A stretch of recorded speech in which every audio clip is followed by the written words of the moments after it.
Jacob is now in the land of Canaan with his 12 sons. Joseph, his favorite, has a dream that his brothers will bow down before him. Will his brothers accept this as just a dream, or will their anger burn against him? Let's find out.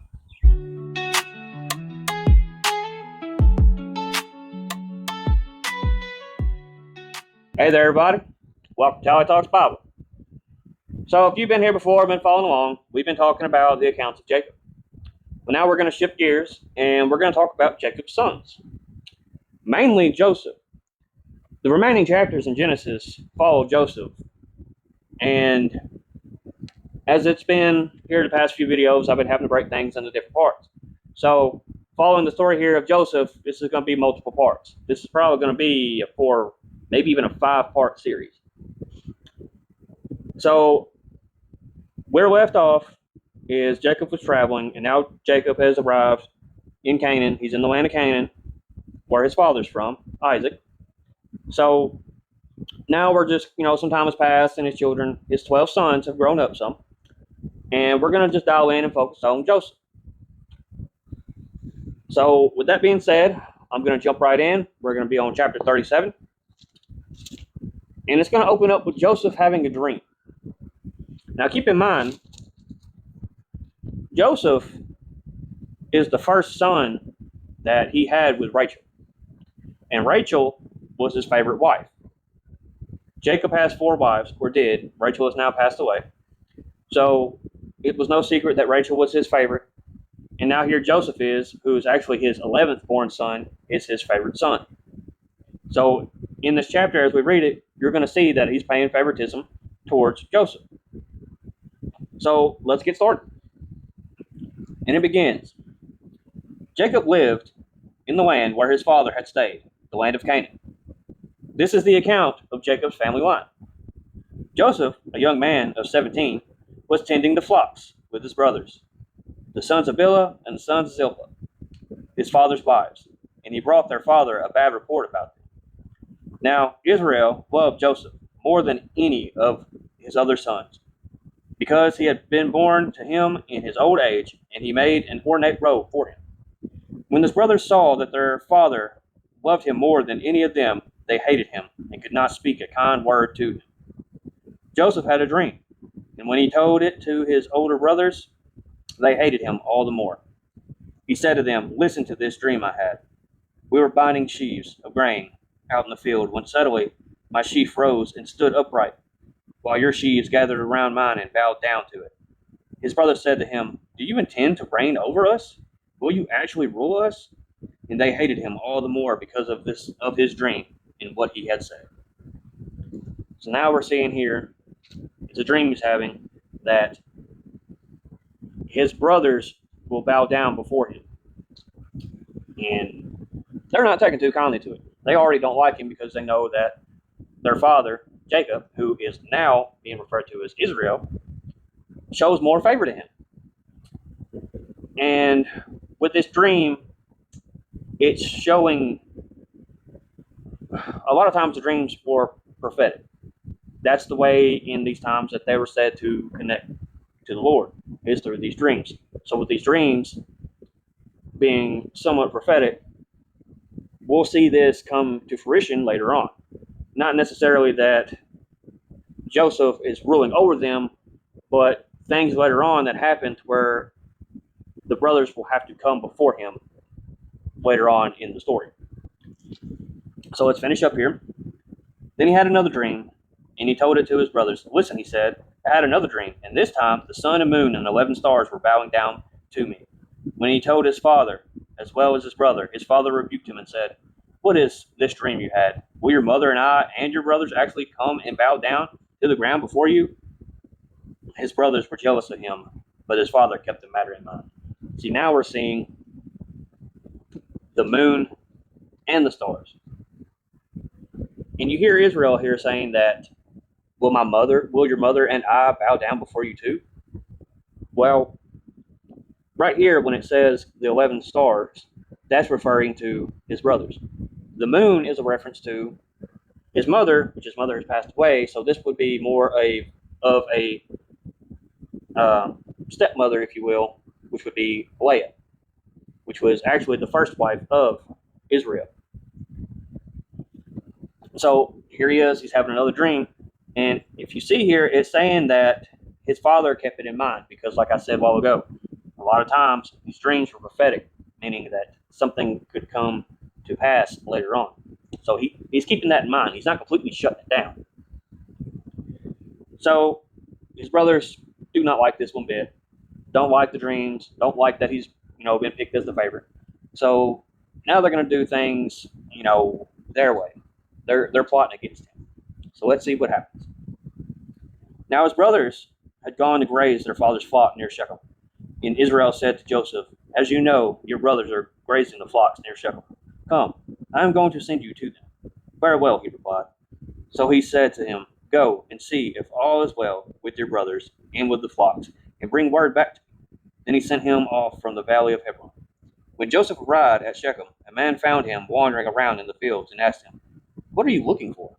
He replied, "I'm looking for my brothers. Can you tell me where they are grazing their flocks?"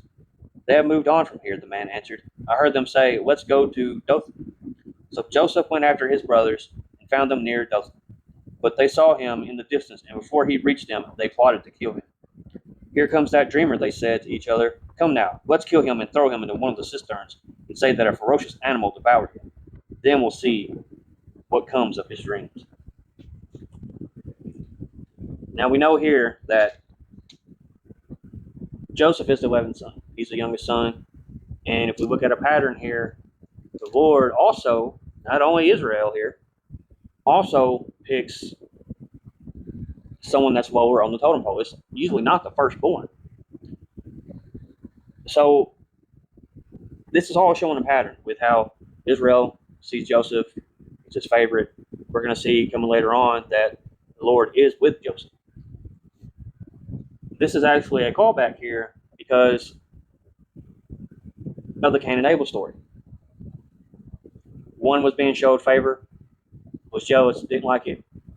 Boom, killed him. That was the first murder in the Bible, right there. So here we see that's a callback that his brothers, that Joseph's brothers here, are wanting to plot to kill him. So let's read on to see what happens.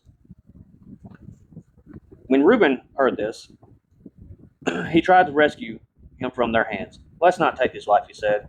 "Don't shed any blood. Throw him into the cistern here in the wilderness, but don't lay a hand on him." Reuben said this to rescue him from them and take him back to his father. So when Joseph came to his brothers, they stripped him of his robe, the ornate robe he was wearing, and they took him and threw him into the cistern.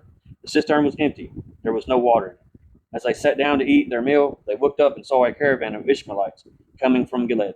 The camels were loaded with spices, balm, and myrrh, and they were on their way to take them down to Egypt. Judah said to his brothers, "What will we gain if we kill our brother and cover up his blood? Come, let's sell him to the Ishmaelites and not lay our hands on him. After all, he is our brother and our own flesh and blood." His brothers agreed.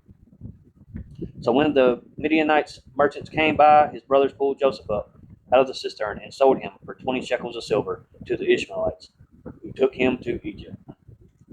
So here we see two of his brothers actually trying to save him from the bloodshed. Reuben, who is the firstborn son of Ishmaelites, got me saying, won't say Ishmael, is the firstborn son of Israel with his first wife Leah. So we see this, that he's wanting to take up for, hey, let's not kill him. And it seems like he has a plan to, hey, let's just drop him in the cistern so that he can come back later and take him back to his father. Because Reuben being the oldest, he probably feels like if anything were to happen to his younger brother while they're away from home, because they're away from home. Shechem is a good distance away from Canaan where they're staying. So he's wanting to protect him, but also protect himself. As well as you hear Judah saying the same thing. What good is it if we kill him? We don't want, he is our brother after all. We shouldn't kill our own, blood. So his idea is like, let's just, sell him into slavery. That we can get rid of him that way. So that's what they did. And now Reuben's going to come back and find that he's missing. And a cistern, just for context, is back in those times what they did, they would dig out giant like hole in like in rock. Not quite like a well. This would just like collect rainwater and stuff, and it was like a storage area. So they were usually pretty deep. So I'm sure Joseph probably got a little injured when he was thrown in there. But Reuben's coming back, and let's see what he has to say. When Reuben returned to the cistern and saw that Joseph was not there, he tore his clothes. He went back to his brothers and said, "The boy isn't there. Where can I turn now?" Then they got Joseph's robes, slaughtered a goat, and dipped the robe in blood. They took the ornate robe back to their father and said, "We found this. Examine it to see whether it's your son's robe." He recognized it and said, "It's my son's robe. Some ferocious animal has devoured him. Joseph has surely been torn to pieces." Then Jacob tore his clothes, put on a sackcloth, and mourned for his son for many days. All his sons and daughters came to comfort him, but he refused to be comforted. "No," he said, "I will continue to mourn until I join my son in the grave." So his father wept for him. Meanwhile, the Midianites sold Joseph in Egypt to Potiphar, one of Pharaoh's officials, the captain of the guard. So now we see that Reuben and Jacob are both toward their clothing. It's a sign of mourning in those times. And it's really because, as it was stated, Joseph was Jacob, Israel's favorite son. So now he's basically all tore up in mourning and isn't accepting anybody because of his son's death. We're actually going to come back to Joseph. It cuts in right here with this little short chapter, and it's going to talk about Judah. Judah was mentioned back here and was the one that said, "Hey, let's sell him into slavery." But we're going to look at some things here with Judah and some of his children. And if you know further on in the Bible, Judah is very important. I don't want to have any spoilers, but Judah is something that really definitely comes up later on. So let's start chapter 38. At that time, Judah left his brothers and went down to stay with a man of Odom named Hira. There Judah met the daughter of a Canaanite man named Shaw. He married her and made love to her. She became pregnant and gave birth to a son who was named She conceived again and gave birth to a son named Onan. She gave birth to still another son and named him Shelah.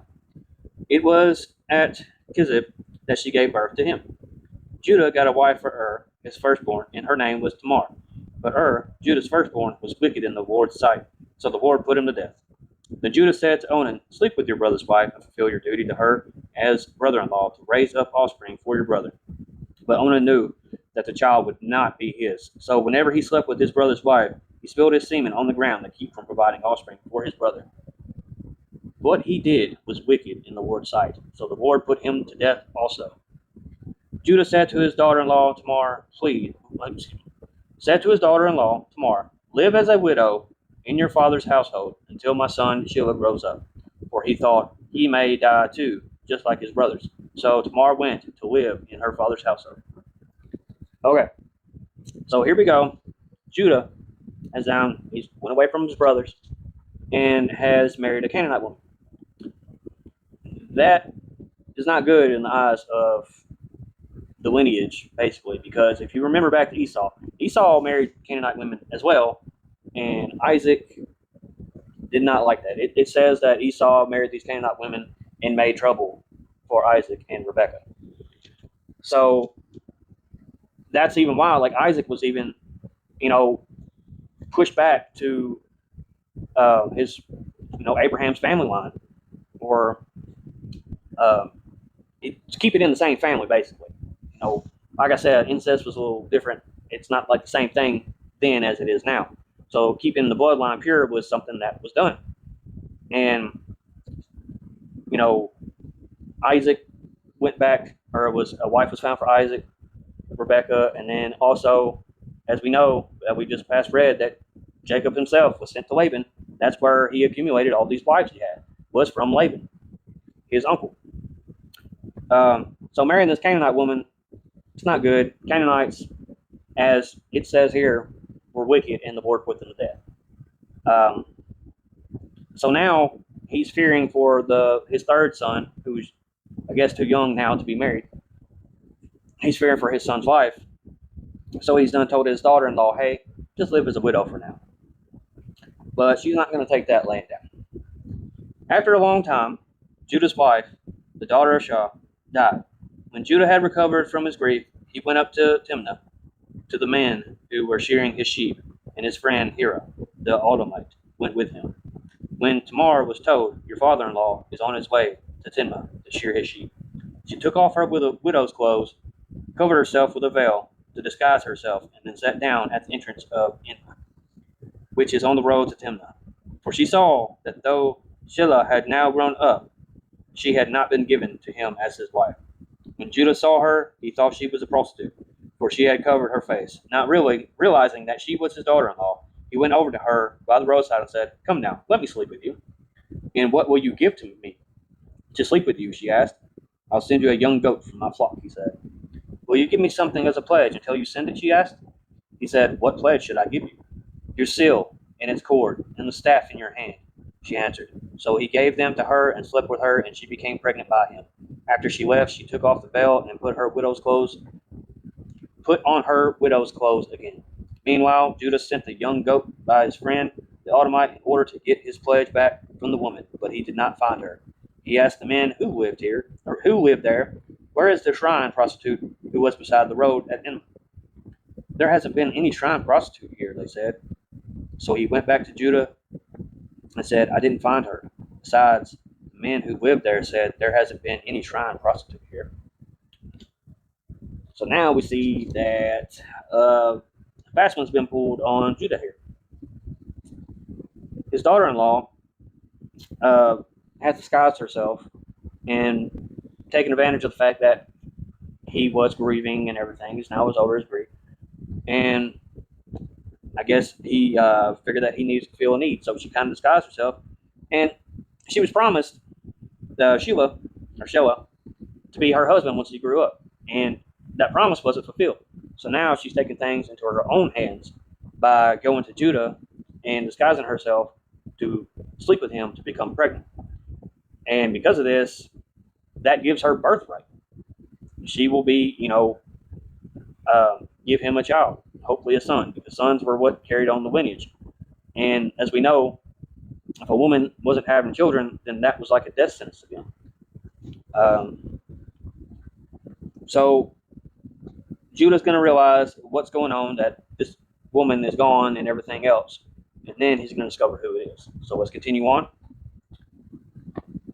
Then Judah said, let her keep what she has, or we will become a laughingstock. After all, I did send her this young goat, but you didn't find her.